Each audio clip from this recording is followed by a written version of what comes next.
Bueno, bienvenidos de nuevo a la Ley de Contrato del Sector Público. Vamos a centrarnos ahora en el título 3.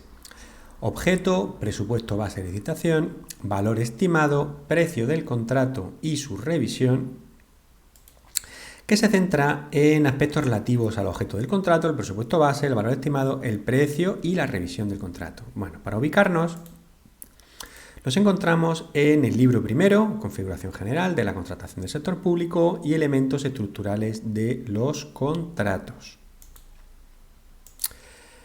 Y nos vamos a centrar en el capítulo primero del título tercero, titulado Normas Generales, artículos 99 a 102, y que establece disposiciones fundamentales que rigen la contratación pública en lo que respecta al objeto del contrato, el presupuesto base de licitación, valor estimado, precio y revisión del contrato. Bueno, vamos directamente ya a entrar. Nos vamos a centrar en el artículo 99 dentro de ese capítulo primero. Y este artículo aborda diversas disposiciones relacionadas con el objeto del contrato en el ámbito de la contratación pública. Se establece la necesidad de definir claramente el objeto del contrato, permitiendo su adaptación a necesidades específicas y la posibilidad de incorporar innovaciones tecnológicas, sociales o ambientales para mejorar la eficiencia y sostenibilidad de los bienes, obras o servicios contratados. Se prohíbe asimismo el fraccionamiento de un contrato con el fin de disminuir su cuantía y eludir los requisitos de publicidad o procedimientos de adjudicación.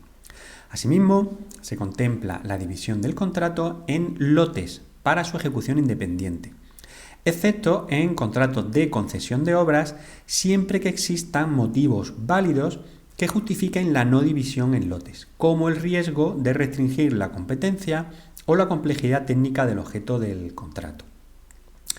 Se permiten asimismo limitaciones en el número de lotes para los que un mismo candidato o licitador puede presentar oferta, así como en el número de lotes que pueden adjudicarse a cada licitador.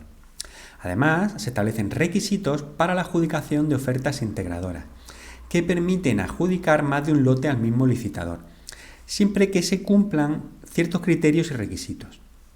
Las normas procedimentales y de publicidad en la adjudicación de cada lote se basarán en el valor acumulado del conjunto de lotes, salvo las excepciones que contiene la ley.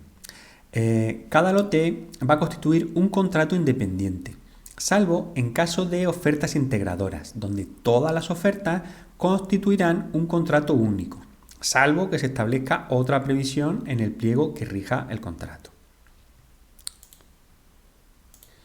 Bueno, pasamos al artículo 100 de la Ley de Contratos, que establece disposiciones sobre el presupuesto base de licitación de los contratos públicos. Define el presupuesto base de licitación como el límite máximo de gasto que puede comprometer el órgano de contratación en virtud del contrato, incluido el impuesto sobre el valor añadido, el IVA, a menos que se establezca lo contrario.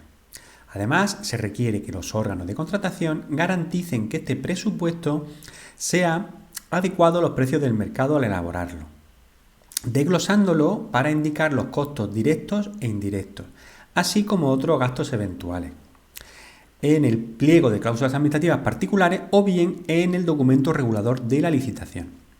Ahora, en el caso de contratos donde los salarios de los empleados forman parte del precio total, se debe desglosar y desagregar los costos salariales estimados según el convenio laboral de referencia. Se establece asimismo una excepción para los acuerdos marco o los sistemas dinámicos de adquisición, donde no es necesario aprobar un presupuesto base de licitación antes de su tramitación. Bueno, llegamos al artículo 101, que establece las pautas para determinar el valor estimado de los contratos públicos.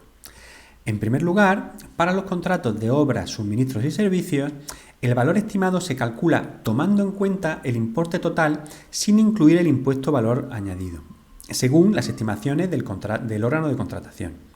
Se deben además considerar diversos factores en el cálculo del valor estimado, como los costos laborales, gastos generales, beneficio industrial, así como posibles modificaciones al contrato, rentas, pagos o ventajas financieras o suministros proporcionados por el poder adjudicador, entre otros. Bueno, finalmente señala que el método utilizado para calcular el valor estimado debe ser transparente y no debe tener la intención de eludir las normas de adjudicación. Además, este método debe especificarse claramente en los pliegos de cláusulas administrativas particulares. Continúa el artículo estableciendo que cuando hay unidades funcionales separadas, se determina el valor estimado para todas las unidades individuales o para una unidad separada si es responsable de manera autónoma respecto a la contratación. El valor estimado se basa en los precios habituales del mercado en el momento de enviar el anuncio de licitación, considerando los valores reales de contratos sucesivos, la duración del contrato y otras variables específicas ya según el tipo de contrato. Cuando los contratos pueden ser adjudicados por lote, se tiene en cuenta el valor global estimado de todos los lotes que pueden ser adjudicados simultáneamente. En otros contextos, como los acuerdos marco, los sistemas dinámicos de adquisición o los procedimientos de asociación para la innovación, se considera el valor máximo estimado de todos los contratos previstos durante su duración o el valor máximo de actividades específicas. Bueno, llegamos al artículo 102, el relativo al precio, que establece las disposiciones relativas al precio en los contratos públicos. En primer lugar, se destaca que todo contrato público debe tener un precio determinado, el cual será pagadero al contratista según lo ejecutado y lo pactado entre las partes. Este precio debe incluir el impuesto sobre el valor añadido, el cual debe ser indicado de manera independiente en el contrato.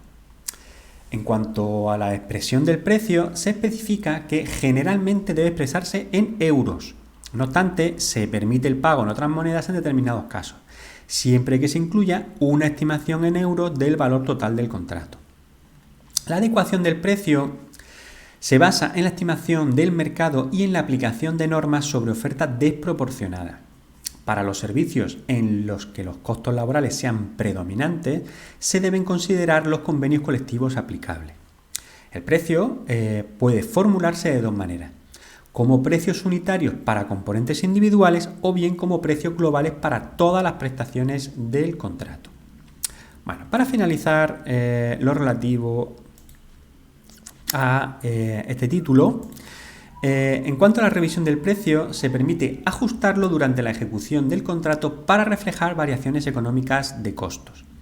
Se pueden incluir cláusulas de variación de precios para ajustar el precio según el cumplimiento o incumplimiento de ciertos objetivos. Se permite asimismo la celebración de contratos con precios provisionales en casos excepcionales en los que no se pueda determinar un precio definitivo. En estos casos se detallan procedimientos para determinar el precio definitivo y los controles contables. Bueno, y finalmente se prohíbe el pago aplazado del precio en los contratos de las administraciones públicas, excepto en los casos de arrendamiento financiero u opciones de compra autorizadas expresamente por ley.